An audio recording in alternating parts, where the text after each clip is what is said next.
त्राटक एक अत्यंत लाभदायक विधि, विद्यार्थी हो, साधक हो, अध्यापक हो, कोई भी व्यक्ति, महिला, पुरुष, बालक, वृद्ध, हर किसी के लिए अत्यंत लाभदायक विधि त्राटक।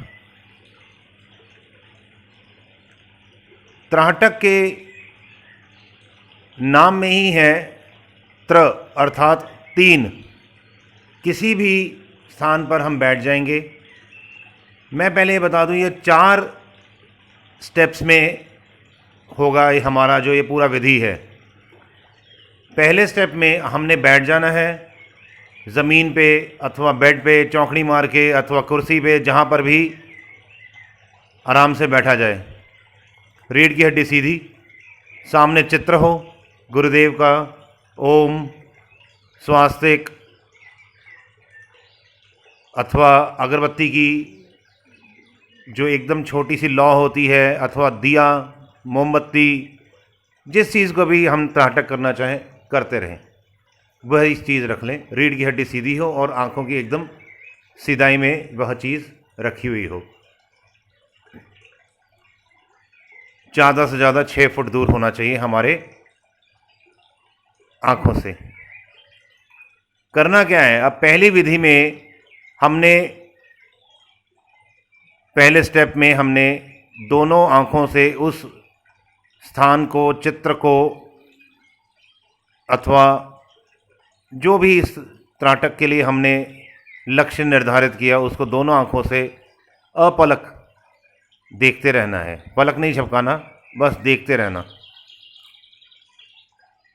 आधा 1 मिनट जब बीत जाए, 1.5 मिनट जब बीत जाए, जब हमें महसूस होना शुरू हो जाए कि हमारा एकाग्रता बनना शुरू हो गया है, तो धीरे धीरे हमने अपनी आँखों को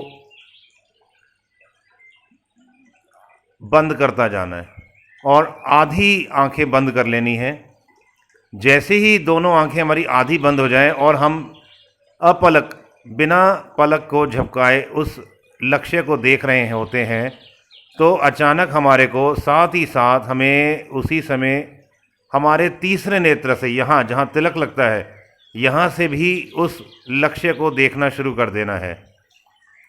जब तीनों नेत्रों से, हमारे 2 चर्मचक्षु और जो हमारा तीसरा नेत्र, उससे जब हम तीनों को देखना शुरू कर देते हैं उस लक्ष्य को, इसे त्राटक कहते हैं। अब दूसरी विधि में जब ये करते करते करते करते जब 1, 1.5, 2 मिनट हो जाए आराम से, बिना किसी कठिनाई के, तब हमें क्या करना है, जो हमारे मुंह के अंदर, दांतों के आसपास जो रिक्त स्थान है, जो मुंह के अंदर का आकाश है, जीभ को उस आकाश में खड़ा कर देना है। ना ऊपर तालू में जीभ को हमें छूना है, ना नीचे दांतों में टच करना है। दोनों ऊपर और नीचे में, मध्य में हमें जीभ को स्थित कर देना है। तीसरे स्टेप में जब हम लगातार यह दोनों चीज़ें, त्राटक और जीभा को आसमान में, आकाश में स्थित किया होगा, तो एक धीरे धीरे तुर्यावस्था का भान होना शुरू होगा। हमें हमारे इस शरीर का अनुभव होना बंद हो जाएगा। जैसे ही ये शरीर का अनुभव होना बंद हो जाए और हमारा पूरा एकाग्रता से, पूरे ध्यान से हम उस लक्ष्य को देख रहे हैं और मानसिक रूप से अपनी जीभा को भी देख रहे हैं, तो तीसरे स्टेप में हमारे को तुर्य अवस्था का स्थिति शुरू होगी, जिसमें हमारे को ये शरीर का भान नहीं रहेगा, इस शरीर का अनुभव होना बंद हो जाएगा, यह शरीर महसूस होना बंद हो जाएगा, क्योंकि हमारी पूरी चित्तवृत्ति हमारी जीभा पर और हमारे तीसरे नेत्रों से हमारे लक्ष्य पर होगी। और चौथे स्टेप में जब यह तीनों स्टेप्स हमारे सिद्ध होने शुरू होंगे, तकरीबन 2-2.5 मिनट में, 3 मिनट में, 4 मिनट में, अगर हमारा एकाग्रता बहुत अच्छा है, हम बहुत अच्छे से मानसिक दृष्टि से अपने लक्ष्य को देख रहे हैं और अपनी जीवा को भी देख रहे हैं, और हम तुरीयावस्था में भी हमारे को अगर स्थिति होनी शुरू हो गई है, तो चौथा स्टेप स्वाभाविक उत्पन्न होगा, जिसमें हमें एक आनंद की अनुभूति होगी, एक शांति की अनुभूति होगी, जिसे हम आत्मविश्रांति कहते हैं। चित्त की वृत्ति जहाँ शांत होना शुरू होती है तो आत्मविश्रांति हमें अंदर से महसूस होती है। आत्मविश्रांति अर्थात एक अद्भुत शांति।